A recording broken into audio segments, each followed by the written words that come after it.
Eta justu gaur urriak 29 bete da urte bete, Mediterraneo inguruko hainbat tokitan, baina bereziki Valentzia inguruan hondamendi ikaragarri hura gertatu zela. Eguraldiatik hainbat faktore batu ziren, lehenengo eta behin goi geruzetan aire hotza sartu zuen. Goidi, terminoa orduan erabiltzen hasi ginen, goi geruzetako depresio isolatu bat, gero itsasoko ura, Mediterraneokoa oso bero zegoen, batez ere gainazaleko ura, eta horri gehitu behar zaio gero ekialdeko haizea, levantea etorri zela. Valentziako komunitateko orografia oso berezia da, itsasertzea nahiko laua da, baina barnealdean mendi handia daude, eta inguru horietan, odeizarrak sortu zituen esan bezala, goidi horrek, eta prezipitazio esanguratsuena koloretan ikusten da, ez da, kolore ilun horiek ikusten dituzue, beltz hori hor gertatu zen, mendi inguruetan, esate baterako, bada estazio bat Turisde Kanjapar izeneko herrian, bertan oso ordu gutxian 641 litro batu ziren.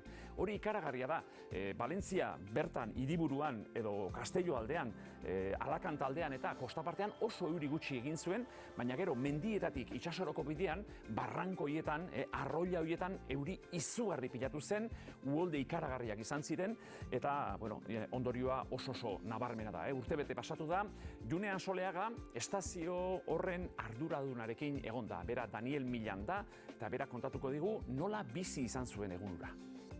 Valentziako erkidegoko erdialdean bizi naiz, Valentzian. Nire bi estazio meteorologikoak kostaldetik 25 kilometrora daude, bata Montserraten eta bestea Turizen. Kostaldetik hasita eta lehen 25 kilometroetan ekaitzek utzi zuten prezipitazio gradientea ikusgarria izan zen. Kostaldean ia euririk ez egitetik 20 kilometro barnealdera, ia 300 litro egin zituen. Eta 30 kilometrora 641 litro. Horixe jaso zuen Turizen dudan estazioak.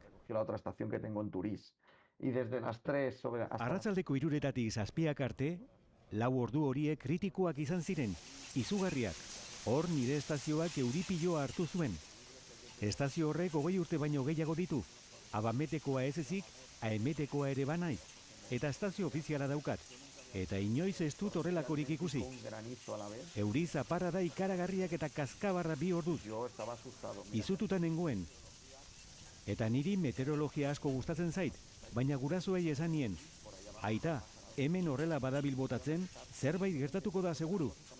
Nire estazioa kostatik 21 kilometrora dago. Goialdean gaude, sortea izan genuen. Garajera ura sartu zitzaigun, baina besterik ez. Gainera, jakinda gugandik 10 kilometro mendebaldera doblea botatzen ari zela.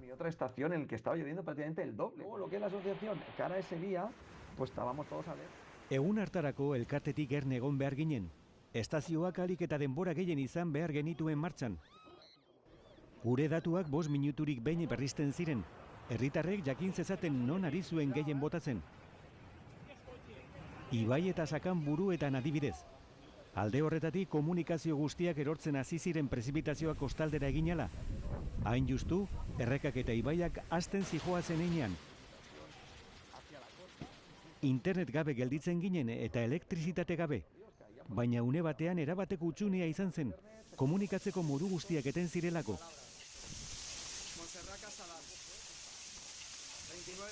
Ni, urriaren 29an, 309 litro ur neurtuta joan nintzen lotara irratia entzunez. Ez zegoen besterik, 40 urte atzera itzultzea bezala izan zen. No había nada más, era otra vez volver como 40 años atrás.